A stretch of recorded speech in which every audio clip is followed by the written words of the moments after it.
Subhanallah.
दुनिया में आवाज़ किसी ने आवाज़ों का वापस करना नहीं है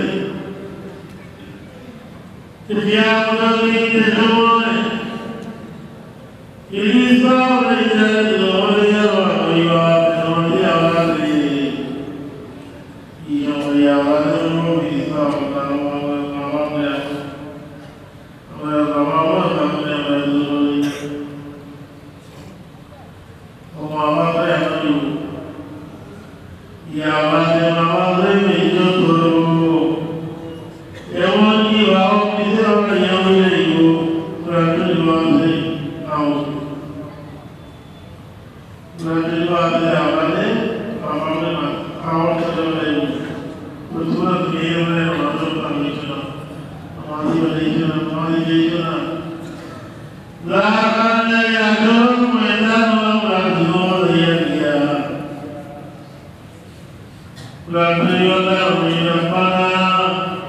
Aliyalla Zaini Akullata Aminan Kityali Ajaluma Kadabna Amina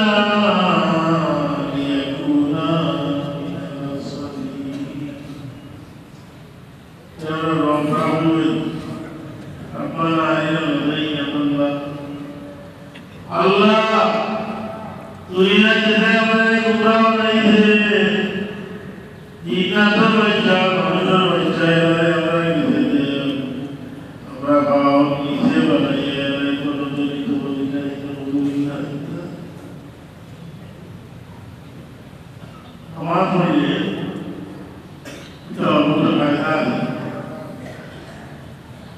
Nawaz वाले मंजूर सोरी वाला था नवाज तो सही किया हमने कानून रूल किया रूल हला मिला और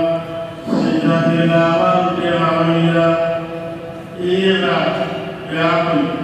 तो अल्लाह को बोलना चाहिए ना हमारे इलाके में जो दरिद्र जगत हुई है हमारे जो अति बुरे गुण जागृत हुए अति बुरे जागृत हुए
مغفرة من ورحمته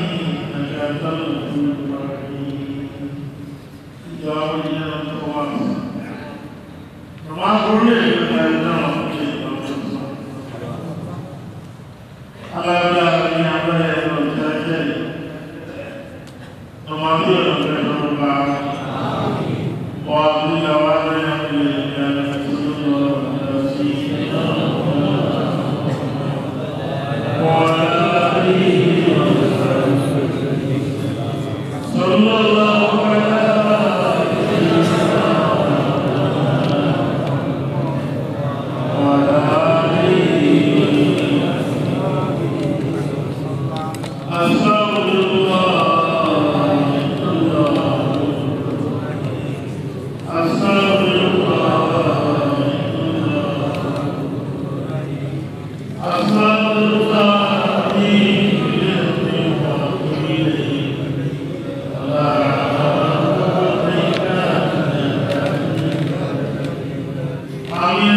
بمن سبحانك